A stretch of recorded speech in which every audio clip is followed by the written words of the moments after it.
저희가 월간자람의 테마가 부모의 삶에 대한 입체적인 이해를 돕는다라는 이야기를 가지고 이제 시작을 하고 있는데, 이번 달의 주제는 스트레스였었어요. 그쵸? 인터뷰의 주제가 스트레스였는데 어떠셨는지 좀 궁금하기도 해요. 근데 처음 이제 스트레스에 대한 이야기를 시작하기에 앞서서 왜 스트레스에 대한 이야기를 주제로 잡았을까 궁금하지 않으세요? 그쵸? 이 이야기를 조금 드리고 가고 싶었었어요. 어, 이런 생각을 제가 처음에 해봤었거든요. 저희 이제 부모 교육, 이제 이 자람이라는 그 회사를 만들면서 처음에 했었던 생각이 성장을 위해서 아이들도 배워야 하는 기본 과목이 있더라고요. 뭐, 예를 들면 저희 때 같은 경우 제가 오늘 알게 된 건데, 과목명이 저희 때는 국어 산수 이런 식이었다가 제가 굉장히 아름답다고 느꼈던 그 교과목이 바른 생활, 즐거운 생활, 슬기로운 생활 이렇게 됐을 때 되게 아름답다. 그래, 맞아. 저런 식으로 어떤 과목명이 지어지면 참 좋겠구나 했는데 요즘에 1학년들은 봄, 여름, 가을, 겨울 이렇게 교과목이 정해져 있다면서요. 교과서 자체가. 그쵸? 그리고 이제 조금 더 크면 뭐 국어, 수학, 뭐 윤리, 도덕, 뭐 세계사, 뭐 여러 가지 동아시아사, 뭐 수원, 수투 뭐 이런 식으로도 뭐 하게 되고 여러 가지 이제 뭐 현대문학 이런 식으로 이제 막 세분화되는 과목들을 이제 많이 배우게 되죠. 근데 제가 이런 생각이 든 거예요. 세상이 부모한테 이야기하는 배워야 되는 기본 과목은 대부분 이제 육아와 아이와 연결된 부분들이 참 많죠. 근데 부모한테 진짜 필요한 과목은 뭘까? 이런 생각 안 해보셨어요?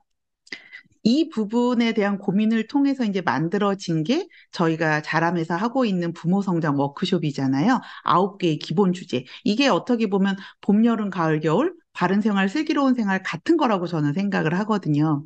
근데 그 중에서도 스트레스에 대한 주제가 이 부모 성장 워크숍의 주제 중에 1번 주제거든요. 왜 이 스트레스를 잘 다루는 게 진짜 중요하다고 생각했을까? 스트레스를 잘 이해하면은요, 우리가 힘든 일을 비교적 잘 버틸 수 있는 힘이 커진다라고 이야기를 합니다. 부모가 되고 나면 예전보다 힘든 일 훨씬 많지 않으세요? 그쵸? 낯선 일도 많아지고, 긴장하게 되는 상황도 많고, 그래서 그런 부분들을 조금 더 잘 버틸 수 있는 힘이 커지려면 우리한테 가장 먼저 깊게 이해해야 되는 것 중에 하나가 스트레스. 그리고 그 스트레스를 이해하면 내가 조금 더 긍정적인 결과를 이끌어낼 수 있게 되기도 해요. 두 번째가 뭐냐면 우리가 부모가 되고 나서 가장 많이 하소연을 하는 것 중에 하나가 와, 내가 이럴 줄 몰랐다. 내 안에 이런 욱과 화가 있고 내가 이렇게 정신줄을 놓는 순간이 많을 줄 몰랐어요. 이 얘기 진짜 많이 하시잖아요. 그런데 스트레스를 잘 이해하게 되면은요, 자기 통제력이 높아진다라는 연구가 많아요. 그래서 자기 통제력이 높아지면 내가 나에 대해서 안정감을 갖게 되죠. 이런 순간에 나는 내가 원하는 행동을 선택할 수 있어. 그러면 이제 자존감이 좀 높아지고 자기의 어떤 효능감, 유능감이 높아지고 이걸 통해서 삶의 만족도에까지 영향을 주는. 그래서 우리가 부모로서 가장 먼저 생각해 봐야 되는 어떤 과목, 기본 과목이라고 해야 될까요? 그런 주제가 저는 스트레스라고 생각을 했었어요. 그래서 이 스트레스에 대한 주제를 우리가 이제 부모 인터뷰에서 조금 더 깊게 입체적으로 좀 다뤄보자. 그래서 오늘 목표가 이 스트레스에 대한 4가지 토픽을 한번 살펴보고 이걸 통해서 우리의 스트레스에 대해서 조금 더 깊이 알아보려고 합니다. 스트레스에 대해서 내가 알고 있는 스트레스가 뭐지? 이 부분을 먼저 좀 질문을 드리고 싶었었어요. 여러분은 스트레스를 어떻게 알고 계세요? 이 부분을 이제 여쭤보는 거죠. 자, 요 토픽에 대한 이야기를 들으면서는 나는 스트레스에 대해서 어떻게 알고 있지? 이 부분에 대해서 한번 리마인드를 해보셨으면 좋겠어요. 가장 먼저 많이 나왔던 이야기가 이거였었어요. 단어 자체를 듣기만 해도 너무 힘들다. 그쵸? 이런 얘기가 있었었고요.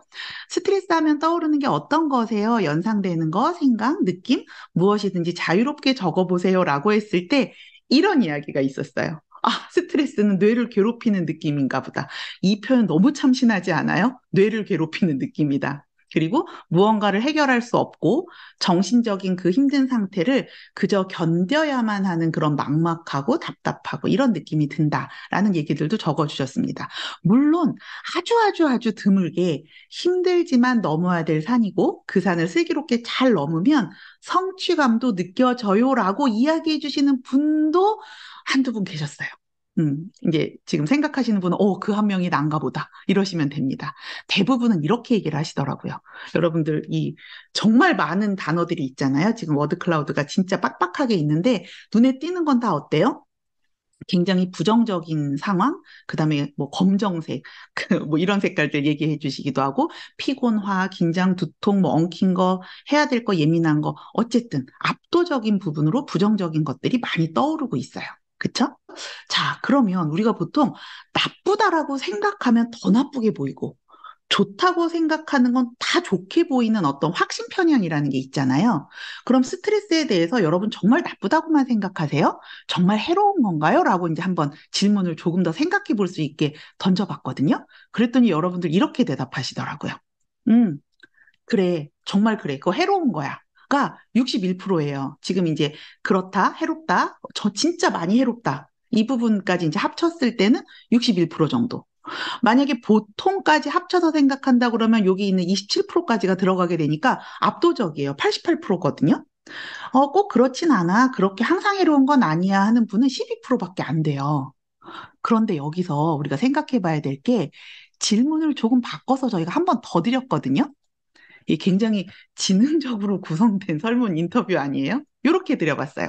그러면 그렇게 해로운 거니까 행복한 삶을 살기 위해서는 스트레스가 전혀 없어야 행복한 삶일까요? 이렇게 이제 질문을 드려봤어요. 앞에서 대답했던 것처럼 88%가 진짜 그건 아니야 라고 해로운 거야 라고 생각을 했다면 여기서도 굉장히 높아야 되잖아요. 그렇지. 스트레스가 없으면 행복하지. 그런데 여기서는 반대입니다. 80%가 그건 아니에요라고 대답을 한 거예요. 아까하고 거의 수치가 완전히 역전되지 않았어요? 제가 이걸 딱 보고 이렇게 생각했어요. 어머, 이거 뭐지? 동시에, 질문이 정말 중요하구나. 어떻게 물어보는가에 따라서 우리는 전혀 다른 대답을 순식간에 손바닥 뒤집듯이, 자세를 바꿀 수가 있는 거죠. 여러분 한번 채팅창에 적어 보시겠어요? 내가 조금 전에 스트레스라는 거는 해로운 거다라고 생각을 하는데, 행복한 삶이란 건 전혀 스트레스가 없는 상태를 말하는 겁니까? 해서 이렇게 대답이 전혀 다르게 반대적으로 나온 이유가 뭐라고 생각을 하세요? 어떻게 이해할 수가 있을까요? 이게 우리가 스트레스가 전혀 없어야 행복할 수 없다라는 거, 그게 아니라는 걸 감각적으로는 알고 있는 거 아닐까? 그 다음에 또 하나는, 에이, 그건 불가능해. 근데 스트레스가 없다고 해서 없앨 수 없다고 해서 내가 행복하지 않다라는 건 너무 슬프잖아요. 그러니까 스트레스가 있어도 난 행복할 수 있어. 이런 어떤 반증이 아닐까, 이런 생각들도 해봤었거든요. 요거는 어떤 거냐면은요, 정신의학자인 토머스 홈즈와 그 리처드 라해라는 그 박사가 있었어요. 이 사람들이 중요한 건 이 연도가 중요해요, 여러분. 1967년도, 그러니까 60년대 후반에 스트레스와 질병과의 관계를 좀 규명하기 위해서 굉장히 많은 환자들, 그때 당시 5천 명 이상이었다라고 해요. 그 사람들이 그런 스트레스로 인해서 질병을 겪기 이전에 무슨 사건을 겪었는지를 조사를 해본 거예요. 그래 보니까 한 43개 정도의 어떤 사건들이 유목화가 되더래요. 이런 것들을 겪고 나면 사람들이 몸살이 나거나 심각한 질병에도 걸리고 아프더라. 어, 그리고 나서 이제 그 부분에 대한 걸 쭉 봤더니 지금 보는 이런 어떤 이제 순서대로 이게 제일 힘든 일이었어라는 부분이 60년도에는 배우자의 죽음인 거예요. 제가 이 이야기를 했더니, 맞아. 배우자의 죽음을 100으로 놓고, 이게 저희한테 굉장히 익숙한 개념이었거든요. 그런데 우리의 우사님께서 딱 그 얘기를 하시더라고요. 요즘도 그럴까요? 이렇게. 요즘도 배우자의 죽음이 100일까요? 이런 식으로 이야기를 하셨었어요. 그래서 이제, 그러면 2021년도 요즘에는 어떤 게 있을까 봤더니 요즘은 경제적인 어려움에 대한 스트레스가 가장 높대요. 그리고 미래에 대한 불안, 이제 어떤 변화의 속도는 빠르고 수명은 늘어나다 보니까. 그런데 여러분 제가 이걸 같이 보자고 한 부분은요. 이 안에서 실질적으로 일상 속의 스트레스 요인을 쭉 살펴보면 스트레스가 무엇인지를 우리가 이해할 수 있는 단서가 있어요. 어떤 게 보이시는지 한번 보세요. 지금 보면 물론 배우자의 죽음이나 이혼이나 별거나, 지금 부모님의 죽음은 그렇게 높지 않나요? 라고 이제 물어보셨는데, 지금 5위에 있는 가까운 가족의 죽음 안에 아마 그건 들어가지 않을까 싶어요.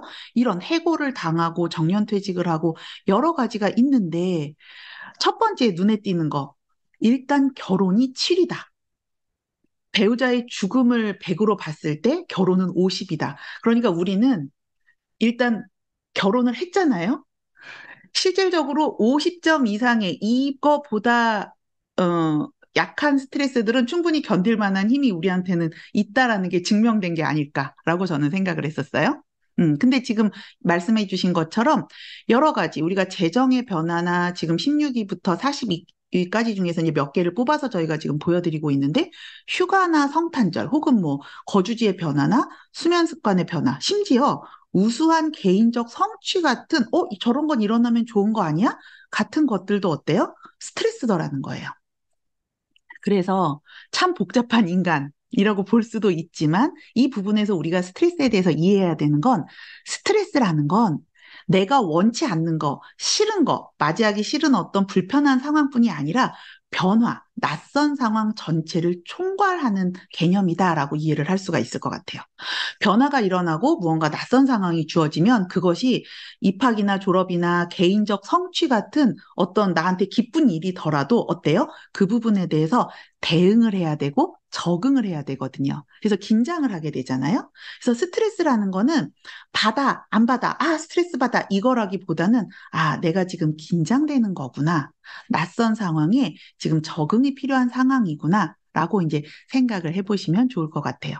그럼에도 불구하고 변화 자체가 스트레스인 건 맞아요. 지금 채팅창에 적어주신 것처럼. 그래서 스트레스를 겪고 나면 남는 게 있지만 그것이 이제 어떻게 보면 내가 그 부분에 대한 의미를 이해하게 되는 거죠. 하지만 그것을 겪어 나가는 과정은 고통스러우니까 피하고 싶은 마음도 자연스러운 거긴 하죠. 만약에 그럼 그렇게 현재가 너무 고통스럽고 피하고 싶으니까 스트레스가 하나도 없으면 어떨까? 이런 상상을 누구나 다 해봤을 거예요. 스트레스가 사람의 삶에 혹은 건강에 어떤 영향을 주는가에 대해서 이야기를 해봤는데요. 여기 보시면은요. 여기 보이시죠? 건강도 좋아지고 우리의 수행 능력, 이제 어떤 유능감인 거예요. 무언가를 잘 해결하고 이런 부분이 가장 좋은 그 높은 때가 언제인가를 보면 최고점이 어때요? 스트레스가 없는 게 아니라 적절한 상태의 스트레스가 있는 상태일 때 건강 상태도 좋고 수행 능력도 좋아요. 이제 이런 연구들이 굉장히 이제 점점 많아지고 있죠. 그래서 적절한 정도라는 게 사람마다 다르긴 하지만 요 적절한 정도의 스트레스가 주어졌을 때 건강과 수행 능력이 가장 최상위, 가장 이제 활성화되고 이거보다 적을 때는 어때요? 따분해지는 거예요. 너무 따분해. 그래서 스트레스가 너무 낮은 상태일 때도 우리 삶에 긍정적인 효과를 가져올 수가 없고, 요거보다 조금 높아지면, 하고 정신을 차리게 되는 거죠. 각성이 일어나요. 그러면서 이때 우리가 뇌에서 뉴로트로핀, 말이 너무 어려워. 이렇게 얘기하지 말라고 그랬는데, 그냥 호르몬이라고 얘기하래요. 뉴로트로핀이라는 호르몬이 분비가 된대요. 그래서 각성도 되고 어떤 우리의 이런 능력들을 최상위로 끌어올릴 수가 있지만, 반대로 이 부분보다 이제 더 과한 스트레스 쪽으로 넘어가는 상황들도 있잖아요. 이랬을 때는 이제 불안하고 불안한 걸 넘어서면 적절한 어떤 판단이라든가 이해를 할 수 없는 혼란스러운 상태가 되기도 하죠. 우리 코르티솔이란 호르몬이 많이 분비되면 불안도가 올라간다라고 얘기했었던 것들 많이 들어보셨을 거예요. 그래서 가장 중요한 거, 적절한 이 스트레스 정도라는 걸 우리가 유스트레스, 좋은 스트레스라고 얘기하거든요. 중요한 건 그 적절한 정도가 사람마다 다르다는 거예요. 어떤 사람은 이 스트레스에 대한 역치값이 너무 낮아서 아주 작은 스트레스에도 어떻게 돼요? 불안도도 높아지고 혼란스러워하고 어떤 사람은 이 스트레스에 대한 역치값이 좀 높아서 조금 더 내가 낯선 상황, 긴장감이 있는 상황들도 잘 버틸 수 있고 그런 상황일 때 오히려 잘 기능할 수도 있고 우리는 후자이기를 바라잖아요. 그러기 위해서 필요한 게 무엇일까? 이 부분에 대한 것도 한번 같이 생각해 보면 좋을 것 같았었어요. 우리가 무언가를 나쁘다고 생각하면 더 긴장되고 불안해지기가 쉽죠. 스트레스에 대한 것도 마찬가지인 것 같아요. 우리가 우리가 늦었어 라는 생각이 들었을 때, 아, 늦었다 라는 부분을 객관적으로 이해할 수 있으면, 아, 늦었구나 하고 늦은 상황에 대해서 내가 적절한 어떤 옵션들도 생각하고 대처를 할 수 있는데, 늦었어 다음에 늦었기 때문에 망했어. 저 사람이 나를 이미 나쁜 사람으로 볼 거야. 뭐 여러 가지 이제 어떤 그 부정적인 쪽으로 이제 생각이 이제 이렇게 자라기 시작을 하면은 그 다음에 더 긴장도와 불안도가 올라가거든요. 스트레스에 대해서도 그렇게 오해와 색안경이 좀 많다라는 연구들이 많습니다. 그래서 이 부분에 대한 연구가 주로 어디에 있었냐면 여기 지금 우리 화면에 보시는 것처럼 스탠퍼드 대학에서 처음에 이 켈리 맥고니걸 박사라는 분이 이런 얘기를 했었어요. 스트레스 자체가 아니라 스트레스를 생각하는 방식이 우리한테 영향을 굉장히 많이 끼친다. 그래서 스트레스에 대해서 그건 나쁜 거야 라는 색안경을 잠깐 벗고 보게 되면 평상시 같으면 저거 위험한 거 아니야 해서 그냥 별거 아닌 것에도 굉장히 과잉 반응을 할 수 있었던 부분을 조금 우리가 멈출 수 있게 해주는 영향을 준대요. 뭐 이런 거 있잖아요. 말다툼을 한다거나 아니면은 오늘 저도 그랬지만 내가 오늘 이 라이브 방송을 해야 되는데, 마감이 다 됐어. 우리 준비가 다 됐을까? 아직 더 해야 될 게 많은데? 그런 순간에 우리 왜 긴장될 수 있잖아요. 근데 긴장되면 업무가 왜 업무 역량이 최고조로 평상시보다 올라가는 경우들도 많지 않아요? 그쵸? 그런 경우들이 있을 수 있는데, 그런 부분들에 대해서 내가 그 작은 스트레스도 적절한 각성이나 어떤 이렇게 뭐랄까, 촉진제로 삼지 못하고 위협으로 인식하고 막 지나친 긴장과 혼란 상태로 넘어가게 되는 경우가 많다. 그런데 색안경을 벗으면 위험한 거야? 라고 했을 때, 그런 거 아니야. 하고 이제 좀 떨어져서 생각할 수가 있게 된다라고 해요. 자, 두 번째는 똑같은 대학의 엘리아 크럼 교수님 요 팀에서 실험을 했대요. 스트레스라는 건 그렇게 나쁜 게 아니다라는 부분에 대해서 이해를 하도록 이제 잠깐 비디오 같은 걸 보여준 다음에 굉장한 스트레스 상황에다가 노출을 시켜본 거죠. 그 그룹을. 그랬는데 스트레스가 나쁜 거야라고 생각하고 있던 그룹과 다르게 스트레스가 꼭 그렇게 나쁜 것만은 아니다라고 조금 다르게 이해했던 팀 같은 경우는 스트레스 상황에서도 긍정 정서가 높게 유지가 되고 좋은 것에 대한 민감도, 좋은 것을 빨리빨리 받아들이는 그런 유연성이나 민감도가 유지가 됐었대요. 이런 부분들도 우리가 주목해 볼 만한 결과가 아닐까 싶었었어요. 심지어 창의성과 전 이게 제일 재밌었어요. 근육 성장에도 스트레스를 다르게 해석하는 게 영향을 준답니다. 그러니까 운동을 할 때 스트레스 받겠죠. 힘들고. 그런데 이 부분에 대해서 이건 나쁜 거야. 아, 힘들어. 아, 짜증나. 이게 아니라, 아, 이 부분이 그렇게 나쁜 것만은 아니야. 라고 생각했을 때 근육도 훨씬 더 잘 성장을 한다라는 연구 결과가 있었다고 해요. 우리가 실질적으로 조금 전에 본 것처럼 경험적으로는 알고 있지만 스트레스를 해롭다라고 생각하는 것에서 조금 벗어나서 아이들한테도 그렇고 나 자신도 그렇고 배우자하고도 그렇고 이 스트레스에 대한 색안경을 좀 벗는 연습을 해보면 어떨까? 그러면 어떻게 벗을 수 있을까요? 이런 거 한번 연습해 보면 좋을 것 같아요. 아, 스트레스 받아. 아, 짜증나 하고 동의어처럼 쓰이잖아요. 뭔가 불편하고 불만스러운 상황일 때 요걸 나 지금 긴장된다. 로 바꿔서 표현해 보면 그렇구나. 너 긴장되는구나. 그러면 무엇 할 수 있을까? 이렇게 조금 자기를 돌보는데 힌트들이 되지 않을까 싶어요. 그래서 오늘부터는 스트레스 받아 대신에 나 지금 긴장돼. 나 지금 돌봄이 필요해. 조금 긴장을 누그러뜨릴 수 있는 방법을 찾아보자. 이렇게 바꿔서 표현해 보시기를 제안을 좀 드리고 싶었었어요.